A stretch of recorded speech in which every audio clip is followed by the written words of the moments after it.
Hope you guys are understanding of what that means for you, uh, and all you guys joining me out there on the stream. What are your goals, man? Did you hit your targets, right? So we all got to have goals, and even not having a goal is a goal. So you can't avoid goals. So I'm curious, all you guys out in the chat, your goals for 2022, and how close did you get, or did you exceed? I really want to hear the feedback from everybody out there. What were your goals for 2022? Mine, I had a number of goals. What's up, Nick? Dude, what is up, brother? Happy to see you. Thank you for piping in. I'm talking about goals, trying to see who actually hit their goals, who set their goals, that kind of stuff. So Nick is actually a coach that we had, me and my wife's company, the software company that I talk about sometimes. He's out on LinkedIn watching. I stream this everywhere. Um, and Nick was instrumental in helping us reach our revenue goals. We had him as a business coach for our sales team. And we, this year, after being nuked, absolutely nuked by all the bullshit from lockdowns, we finally got over the hump back to making over $1 million a year in revenue for the company. Now, mind you, that's not profit, that's revenue. But yeah, Nick was instrumental in that. He's part of the Cardone ecosystem. He's a coach akin to what I do. But you know what? The fact is this: coaches need coaches. Everybody needs coaches. Everybody needs somebody to give them insights, to hold them accountable, to push them, all of that kind of stuff. So glad to see you, Nick. What's up? So let me check the comments here. So who out there had some big goals? So that was one of my goals, was to get our company back on its feet after lockdowns and kicking ass, to to put it succinctly. And we've done that. And now our next goal is to substantially increase that and hire on more people and things of that nature. But that's just one of the goals that I had that we crushed. Another one was that I got signed on. I signed on with Grant Cardone, but then I had a goal of hitting certain numbers. And what's fantastic is once that happened, I was actually invited to be one of Grant's elite coaches, which is akin to what Nick does. So I'm super excited to be starting that. That was a huge goal for my number one coaching, this business here, to get that going really strong and helping people. I had some client goals. I met a bunch of those. Now next year, I'm going to try to triple the revenues and really make a bigger impact. Scientific wrestling, a lot of you guys know, because I use that as a case study here a lot, because that's a project I work on a lot, and because it's completely mine. Like, I don't like to talk about the software company sometimes. I definitely don't like to talk about my clients because that's private. And I have to get permission and that kind of stuff. But scientific wrestling or mace, that kind of stuff, I can speak freely about. And I think it's interesting because you guys hopefully can learn from some of the stuff that I'm doing and maybe get some sort of motivation or accountability for it. So I'm curious, you guys, who here has goals? Oh, okay, so Ruby Tuesday 823, getting my judo black belt this month or next month. Thought it would happen at the end of 2023. Dude, congrats. That's awesome. So you are exceeding what you expected, which is fantastic. Johnny Cologne, what's up, man? Happy to see you. Real Recognize 87. What's up, brother? Good to see you. Happy to see you. Where's everybody chiming in from? I know Nick's out in Florida. We've got Dan, Mastermind Martial Arts. He's out in California. So we got the coasts. I know Marco is up in Canada, right next to Detroit. So we got the north. Just checking in on you guys. Hope you guys are all doing good. So I want to talk about these goals, and I want to talk about not just goal setting, but goal getting, right? Because you can set all the goals you want, but if you don't reach your goals, you're gonna become unmotivated, man. You're gonna become kind of detached, apathetic. So we want to make sure that you're actually achieving your goals, right? So what do they say? SMART goals, specific, measurable, all that kind of stuff. You can Google that. What I want to talk about is, first of all, how do you set a goal? Okay. So the goal should be challenging. It should be a rather big goal. That's kind of something I think that Grant covers very well. Grant Cardone covers very well in his book, The 10X Rule, which I highly recommend. Everybody should read it. It's not just because I work with Grant, but dude, the guy's a genius, and there's a reason why I'm working with him. The same reason I do work with anybody is because I really respect what they have to offer, and I think I can learn from them. Anyway, so set a really ridiculous and big goal. That's huge because, and I've talked about in the past, I think that when you set a goal, you should consider making a goal that makes you a little bit nervous to share with other people. It's like a little embarrassing, not embarrassing like those dreams when you wake up in a foreign country in your underpants on the subway or something weird. What I mean is like embarrassing, like it makes you like, holy shit, that's a big goal. Do I have the cojones to pull that off? That is really crucial, I believe, because you'll see, like, because you have to be hungry. This is the first thing. Like, you could see this in professional fighters. Look at a guy like Conor McGregor. Okay, so Conor McGregor came up, relatively speaking, poor, very blue collar, apprenticing as a plumber, all that kind of stuff, and was hungry. Did whatever it took, worked his ass off in the gym, did all the training, took risks, did crazy shit. He was hungry. And his performance was amazing during that period of time when he was hungry. But as he started hitting these crazy goals, and he set huge goals, Johnny Colon says UFC champion, and that's like what Conor had said. And so once he started achieving these goals, then his performance started petering out because he had no bigger goals. He was not hungry. He had already accomplished it. He had a lot of money. It's hard to, just off of the strength of ego, stay motivated enough to be in that number one spot at all times, right? What's Marco saying over here? He says, the 10X business coaching is fire. Wow. Thanks, bro. Yeah, I'm real proud to be part of that organization. And so I think you need to be hungry. And part of being hungry is making sure that your goal is big enough. It needs to be daunting. It needs to be like, holy shit, dude, can I do this? Because that means you have a lot of room for growth. The other thing is and I'm not minimizing it, but it's one of those adages that you aim for the stars and hit the moon. So even if you don't hit your big goal, at least you really set the bar high.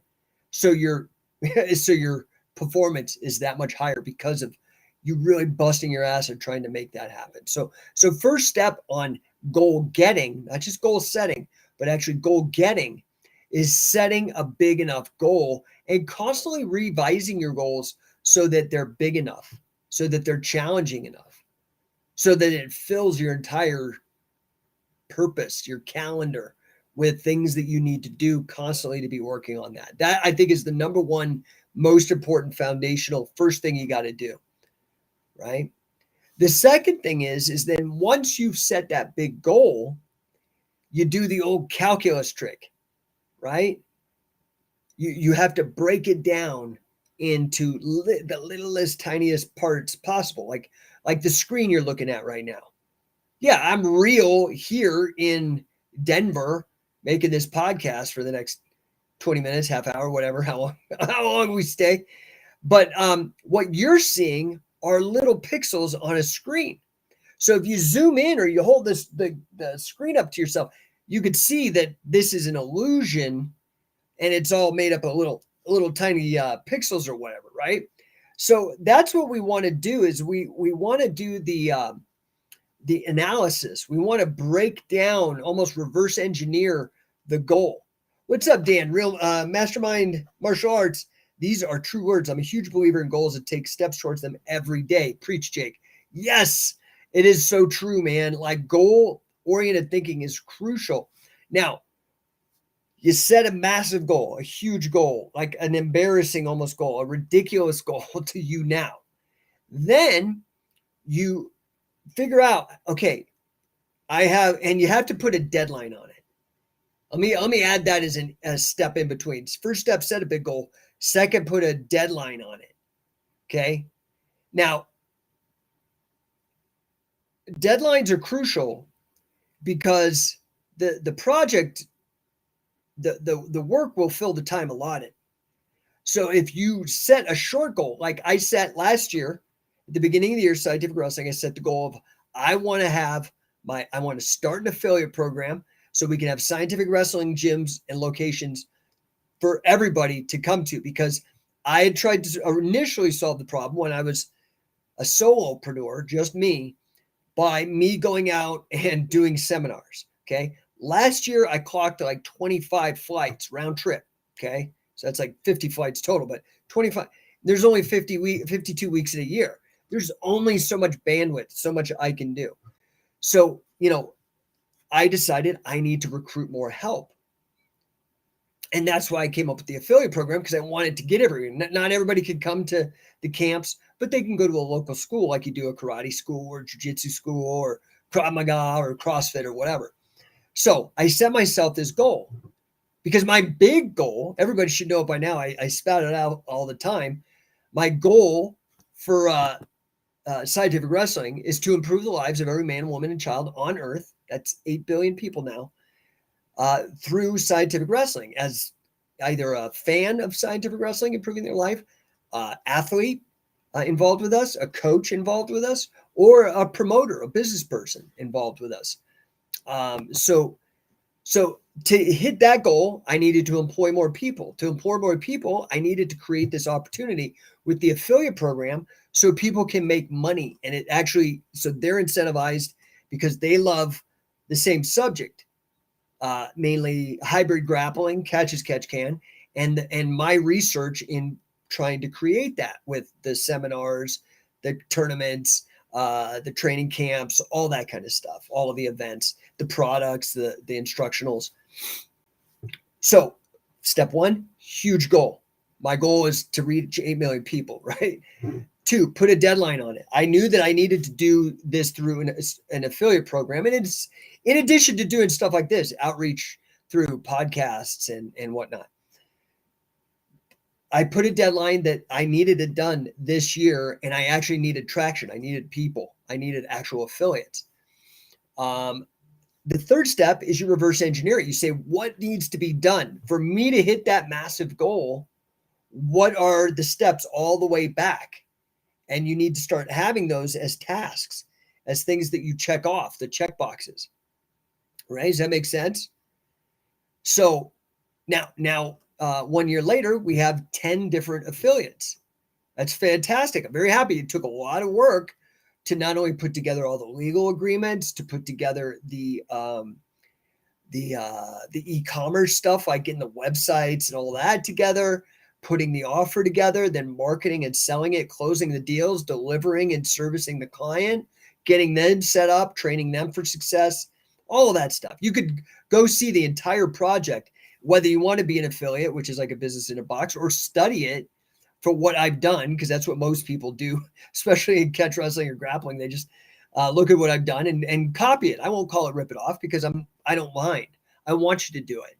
I want you to learn. I want you to succeed. Now, if we could work together, that's awesome. We can do it much better and more efficiently. I've got a lot of experience and I'm ahead of you.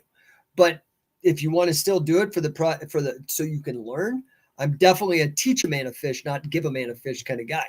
So anyway, first step, huge goal. You got to set it. Second step, set a deadline. Third step, reverse engineer by breaking it down into small tasks. Okay. And every one of those tasks has a deadline as well. Make sense? Then you need to look at the scope of the project, given the amount of work and the type of work, the expertise required, and you need to figure out if you need to get other people involved. Fair? Now, if you're a business person doing it, you can hire people as either a W-2 employee or as a 1099 contractor. I tend to favor the 1099 at this level, but I plan on moving to W-2 once I hit my goals. So the goal for the affiliate program in the next 18 months is to have 100 affiliates. We want 100 affiliates My real goal is 12 months, but I've given myself that window, 12 to 16 months to have 100 affiliates. We've already got 10. We almost have 11. And I now am getting serious because everything's streamlined, everything's working together. Now I could start the aggressive marketing push. Does that make sense? So, first step, set the goal big. Second step, set the deadline. Third step, reverse engineer and into tiny steps and put dates on, delivery dates on all of those. And then the I guess it's the fourth step. I'm not paying attention, but you've got to figure out like what is the skill set, because for the longest time, and it took me a long time to really get to a state and to have goals big enough to realize this, but I was the actual problem. I was actually the speed bump, if that makes any sense, because I was trying to do everything myself. And that is the most inefficient, stupid thing you can do, because, and it, I'm just being real with you. I'm being vulnerable. It took me a lot of trial and error to figure that out, because what I found is I can't learn everything. I'm an incredible learner. That is my superpower. If I have a superpower, like an X-Men or something like that, my ability to learn new things is off the fucking chart. I can do that. I've always been really good at that. I think that's why I've been successful across many, many modalities is, as Billy would say, you've got to learn how to learn. This is, I think, why Billy stayed with me and had me work with him for so long, was he could see how quickly I got up to speed and could implement and execute things, right? So for me, the bottleneck was really trying to do everything myself. Once I figured out, like, okay, I could be fucking Neo from the Matrix and you jack in and, oh, I know Kung Fu. Still, there's only so much of me to go around and do stuff. I've got to start replicating myself. Now, the easiest way to do that is to find like-minded people. That's probably your friends, people who are into the same stuff, and you pull them in and make them money and give them respect and notoriety, all those things, so that they will start helping you. Okay? It's truly not much more complicated than that. That is the broad, overarching principles, right? What's up, Lyrically Indigenous? It says, how do you keep climbing and not get satisfied whenever you've hit a goal? Every time you hit a target. So when you actually write your targets down, you write your goals down. I don't have my books up by my bed, otherwise I'd show you. I write my goals twice a day, or at least I try to. Sometimes I forget. But I write them when I first wake up and when I first go to bed, or when I'm going to bed at night. When you write your targets down, it's memorized, man. You're focused on it. And when you hit it, you freaking celebrate. Awesome. And then this is what I love about Grant Cardone. You 10x that goal. So if my goal is to hit $1 million in a year in revenue, once I hit that, awesome. I celebrate. I do something nice. I give myself a reward for doing all the fucking crazy ass amount of work and hustle it took, and the risks it took, and the sacrifice it took. And then when I'm done, I start with my new goal, which if I was doing $1 million and 10x that would be 10 million. And do you see how that's a big challenge? Like going from 100,000 to $1 million is a big jump. Going from $1 million to 10 million, going from 10 million to 100 million, from 100 million to $1 billion, right? So that is the basic framework. So you set a big goal, you attach dates to it, you reverse engineer it into tasks, each with a date. Then you go and you look at what needs to be done and find people who can help you with that and figure out how they can make money or get what they need. Some people won't even need money. They just want recognition.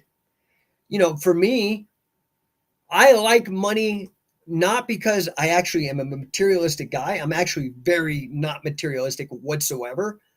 I could live in a freaking I could live in a studio apartment with a beater car, t-shirt and jeans, and not eating crazy stuff, and I could totally do that. I have done that. I'm not materialistic, but what I am is I am absolutely, unabashedly, unapologetically obsessed driven, motivated by freedom. And one of the conclusions that I've come to over my life is that in a large part, whether you like it or not, and you have to strip out any weird hangups you have, freedom provides money provides freedom.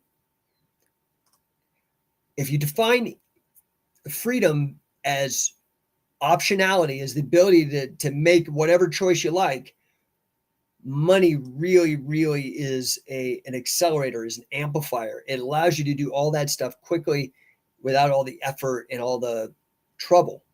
So for me, I want to make money so I can be free to do whatever the fuck I want. They call that fuck you money, right? Don't you want fuck you money so nobody can tell you what to do? Doesn't mean you're a jerk. It means you help, you do what you want to do, and you're not forced to do anything. I think that's a noble goal. I don't see any, because once I am free, I can help other people. You can't help other people if you're in need of help yourself. Does that make sense? So you have to help yourself first. What's up, Carlos? Carlos with the fuck yeah. Thanks, bro. So now I cannot hang out here. I have to go to a school meeting for my kids. One of them got a little rambunctious, so I have to have a meeting. Everything's okay. But so that is really the essence of it. Once you break down the goals and assign dates, and then you have to assign it to people who can help you and hold them accountable, then, as Lyrical Indigenous was saying, at that point, then you have to reevaluate your goals and 10x your goals. Make sense? Or if you're crazy, 100x, or maybe it's 5x. I'm not, you don't have to get stuck on the number. It's the concept of knowing your goals very well so that when you hit them, you celebrate, and you should, and then don't make a big to-do, like do some nice stuff, and then get back started on the next level, the bigger impact, right? For me, motivationally, I am more motivated, and you could see it in everything I've done, about impact.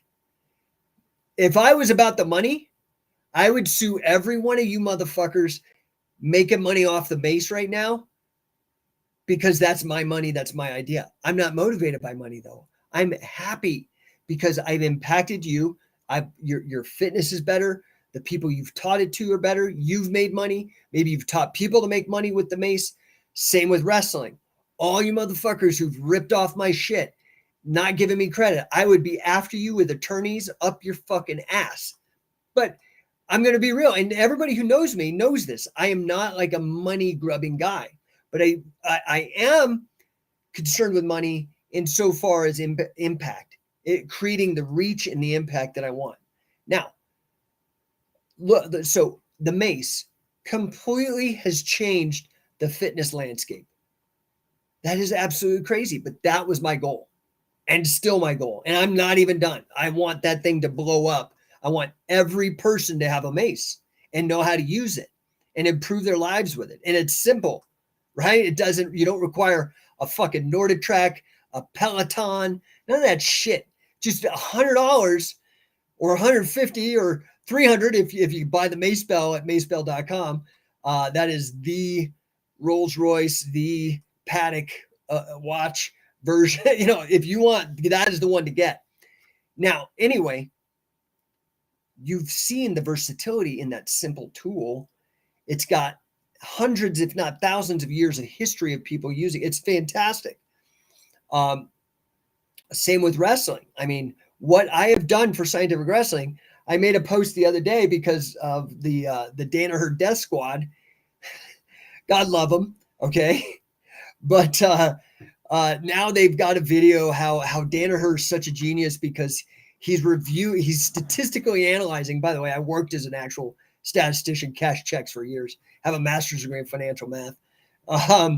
But then I guess that he is doing statistical analysis on the winningest pinning combinations from NCAA champion wrestlers. And I'm like, hey, if I wanted money, I'd come after your money, bro, because we've been on the playing field for 20 years doing exactly that.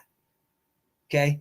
First to the market is usually the litmus test in copyright and trademark lawsuits.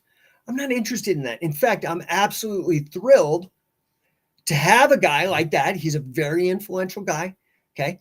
To have a guy like that, clearly impacted by my research, by my efforts in that field for over 2 decades now, right? So you wanted to, let's talk about that. Let's talk about the relevancy of pinning in grappling.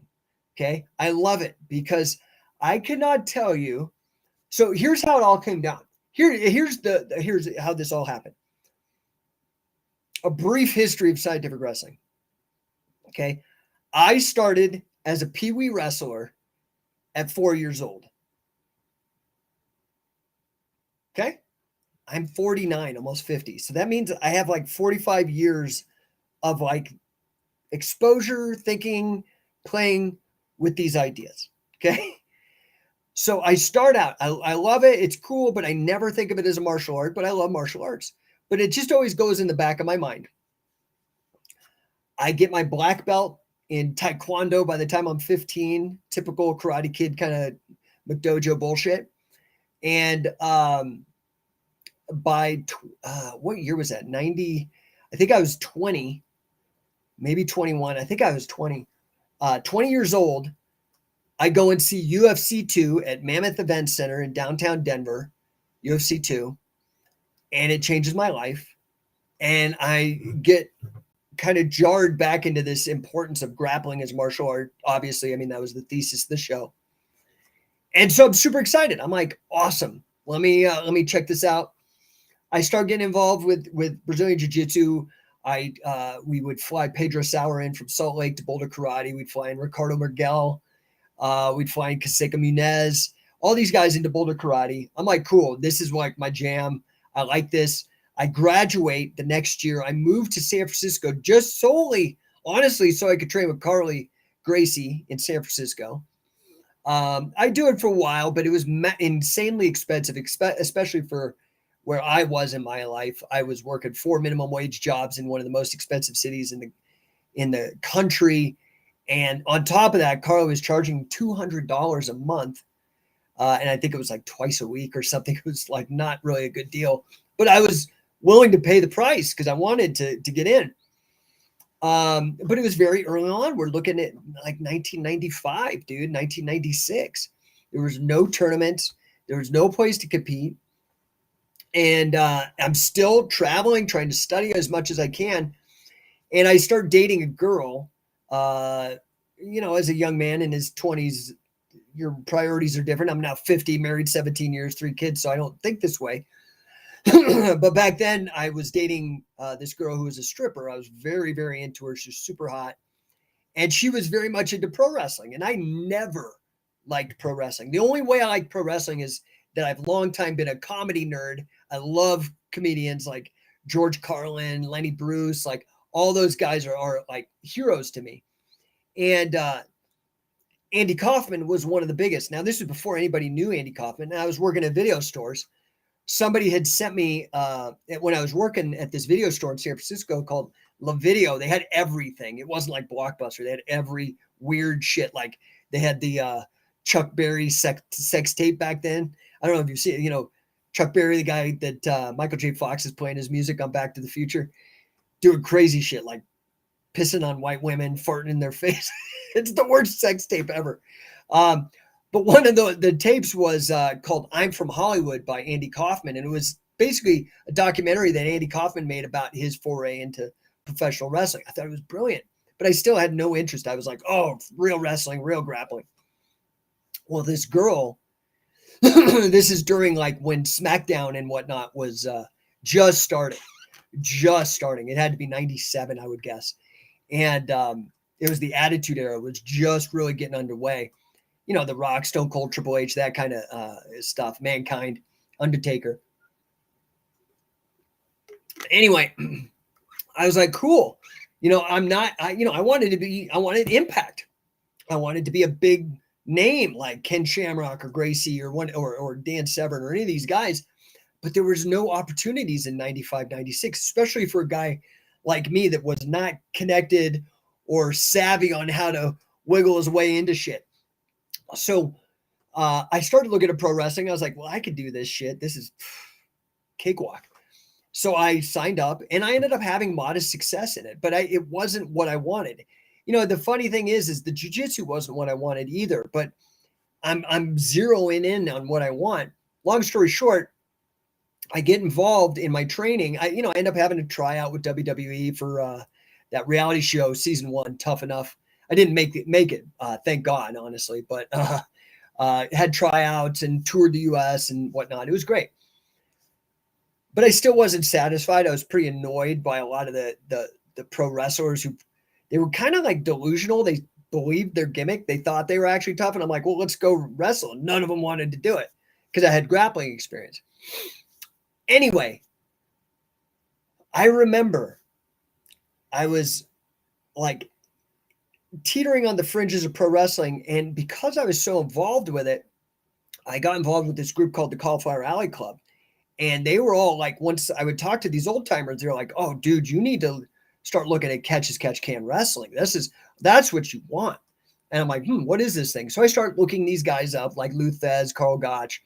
And at the same time, Sakuraba's kicking all the Gracie's ass, which is mind blowing. And he's saying, pro wrestling is number one or is strong or whatever. I'm like, what the fuck is going on here? This is the craziest shit. So I end up training with a group that was affiliated with Pro Wrestling NOAH, for those of you who are familiar with the pro wrestling different organizations in Japan. Now, Pro Wrestling NOAH right now, actually, Sakuraba, Funaki, some of the legends in MMA actually work for Pro Wrestling NOAH, which is amazing. But, I was working with these guys who were affiliated with it, Bison Smith, Donovan Morgan, Mike Modest. And they gave me my first exposure to how the Japanese approach pro wrestling, which was heavily influenced by Catch as Catch Can because of Carl Gotch and Billy Robinson and their impact on Japan. Once I started seeing that, I was like, this is my jam. Now, I start really figuring out catch wrestling, but I don't know anybody. But my goal is I'm like, this is the shit. I mean, like, for me, I'm like, I didn't like jiu-jitsu. I didn't like pro wrestling, but this is like halfway in between, but better than both. Like, I don't know. It was amazing. Anyway, so I get there. I moved to LA and away from that training group. And I decide, okay, 2003, I'm going to go and I'm going to make this thing and do it on my own. And I did. And that's when I started scientific wrestling. Now to pinning, and in particular, the cradle. I had a friend. He's still a friend, Alex. He lives out on Venice Beach. They have a company called the Venice Paparazzi. Great people. Alex and Edison, it's a couple. Known him for Alex Stoll. I think he's a Ray Diogo or Diojo. I don't know how even you say his name. Black belt out in Venice Beach. And we would work out together and roll. And he's just a real stud. And I could really push myself around him. He's a good athlete. And one day we were fooling around wrestling. Grappling, and he put me in a cradle. And all of a sudden, it was like a flash of light. I was like, this sucks. What the fuck is this shit? Like, he's just holding me here, and it was super embarrassing, right? So I was like, I need to figure this out.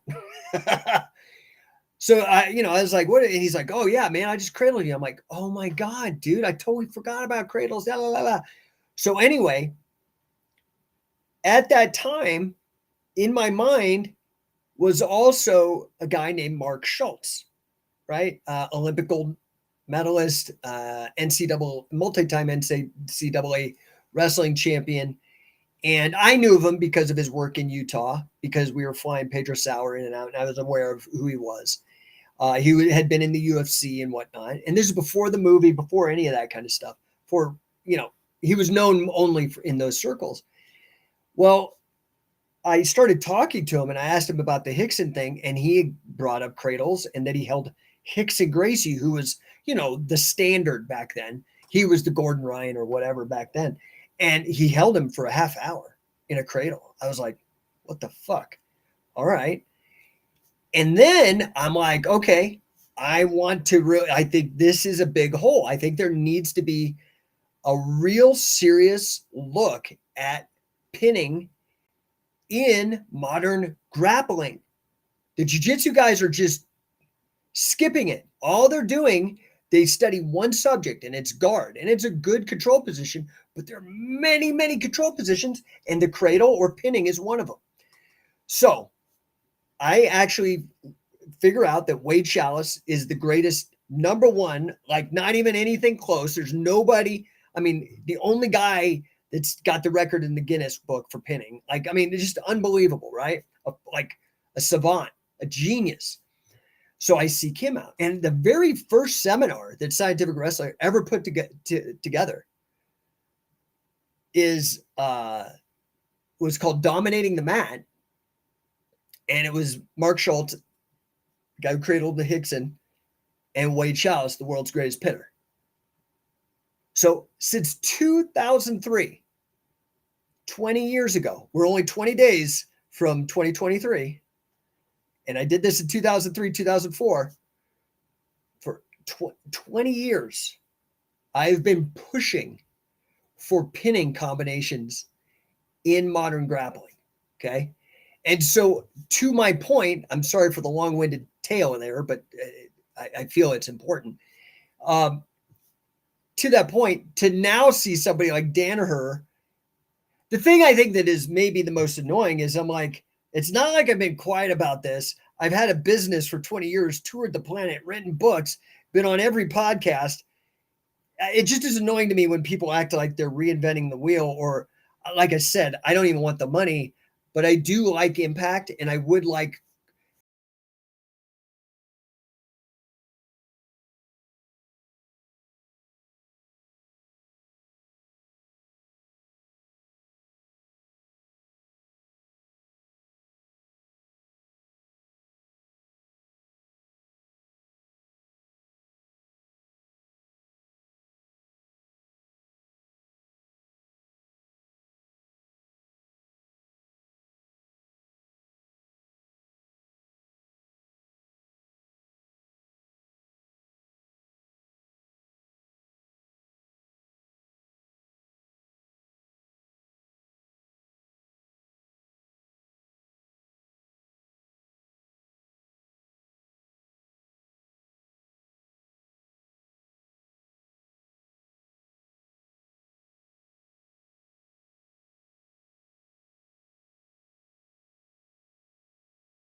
to make before I got cut off. I hope you guys are all good and we can reconnect. I hope I didn't lose too many of you.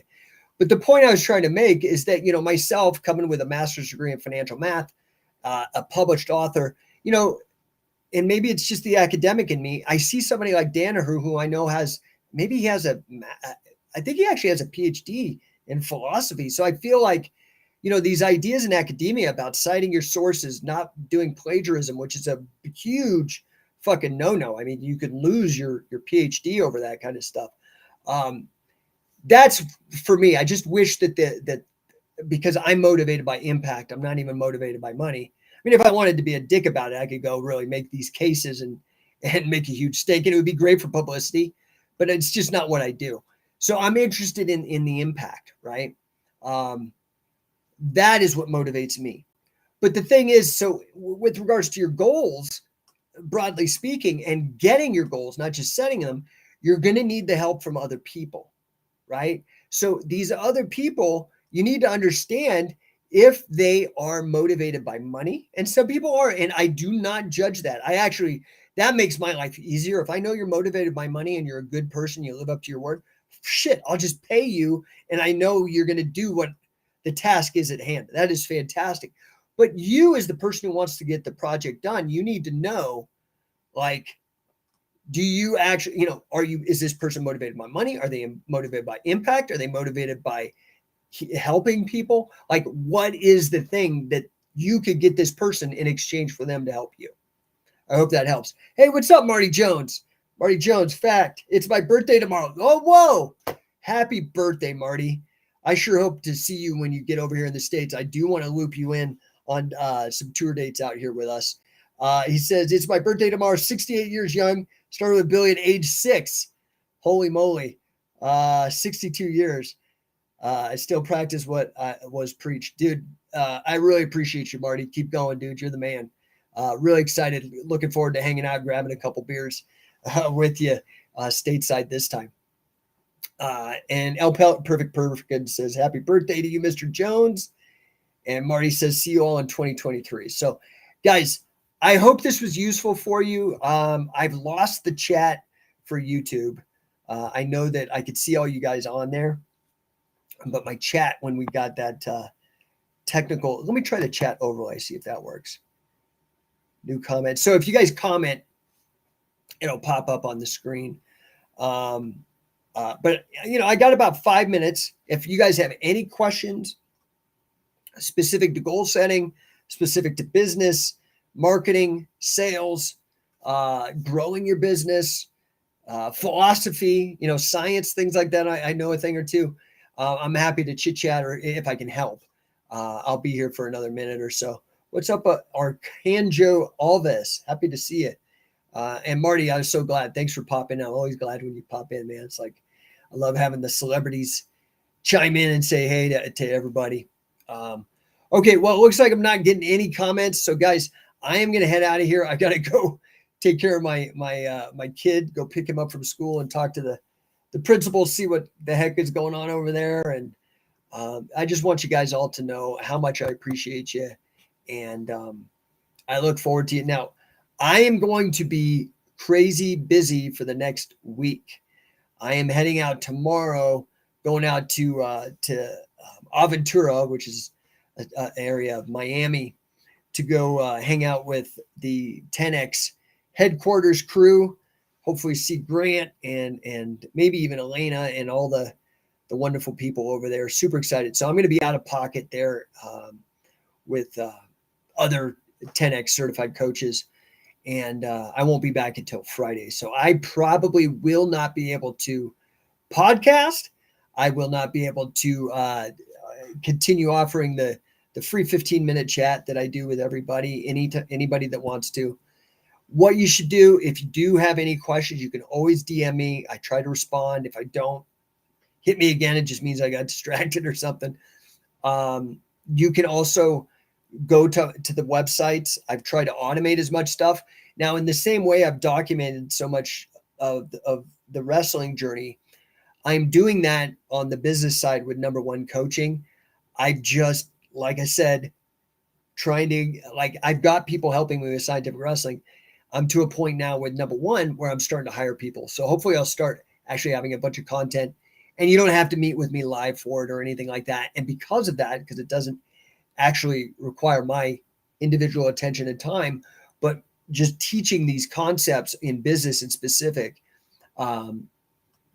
things about breaking them down at a very granular level. So you have success in terms of product development, product implementation, branding, marketing, sales, network marketing, not like MLM. I mean, like networking, how to do referral sales, how to do online sales, how to do online marketing, all that kind of stuff. I'm building that out as well. Plus a bunch of wealth building strategies. So it's all coming. You can check out No1 Coaching, which is just like the sign here, No1, or the hat, No1 Coaching. By the way, everywhere I go, they love the logo and they all want to buy the merch. Give me like a thumbs up or give me a shout or something if you guys want to be a No1 guy or gal yourself, sport the merch. I got all kinds of this really great embroidered high quality material. Let people know who you are, that you're primo, numero uno, number one.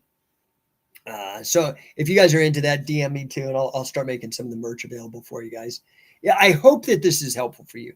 I do try to do this as like outreach and like a free public service to reach you guys and hopefully help you guys. But again, you can get at scientificwrestling.com. You can go to no1coaching.com.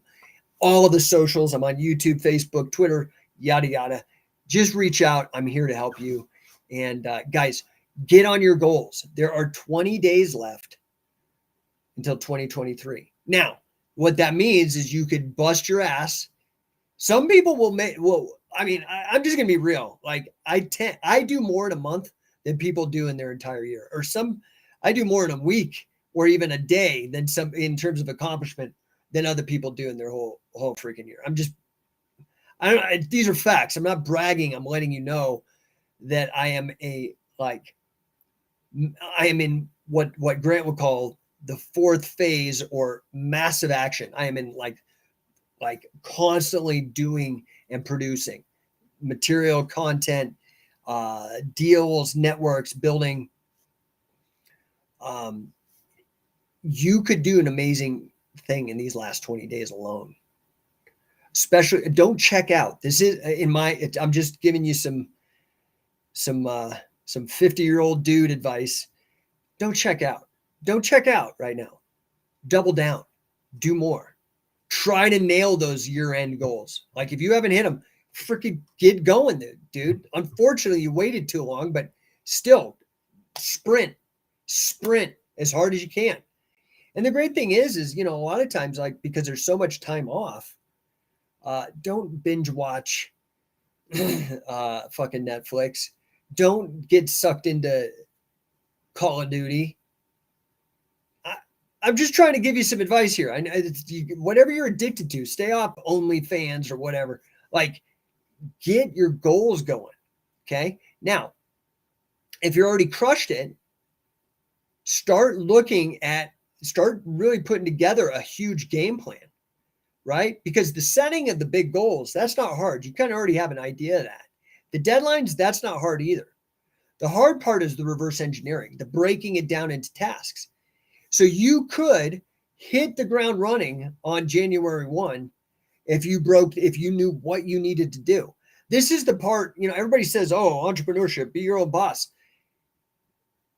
I think people get it twisted. I think they think being your own boss means not having a boss. That's fucking wrong. Being your own boss means making sure you get shit done, just like if you had a boss at another job. Right? And so that reverse engineering of breaking everything down is that part of getting deadlines, setting things up, reminding yourself. That is the big task. 20 days is ample time to really set up one or two rather big tasks and break them down, put them in your calendar, automate it. So, your reminders pop up like this. That's how you get this stuff done. You do amazing things, dude. I mean, you understand, like, I podcast. I've had 3 years as a talk radio show host on the third oldest talk radio station in the country. I've published more than a dozen books. I do seminars all over the world. I have 3 different businesses. I have 3 children that I'm actively engaged with. A wonderful marriage of 17 years. I mean, so much stuff. The 3 businesses and the 3 kids alone. Most people can't even handle 1 kid and not even work. I'm telling you, like, all of that stuff. I've run for Congress. I was a comedy mentalist. I mean, like, dude, time is finite. You're going to die. Everybody you know is going to die. Hopefully not for a long time, but you don't know. So get moving. Get her going, right? Let's see. Scientific Wrestling Canada says, hell yeah. Go official wrestler. Happy holidays, dude. You too, my friend. Thanks, buddy. Go official wrestler. Always aim for high goals, because even if you don't make it, you'll still be higher than right. Aim for the stars, hit the moon at least. And because if you're aiming for the moon, you may not even leave the atmosphere, dude. We're trying to get to the stars, So, guys, I appreciate your time. Let's go. Let's make this a crazy year. If I can help you, let me know. Otherwise, I will talk to you guys all real soon. Probably won't be this week because I'm going to be in trainings and networking and schmoozing and stuff like all the rest of this week in Miami. But I will be checking my DMs, and so if I can help you, let me know, and we'll talk soon.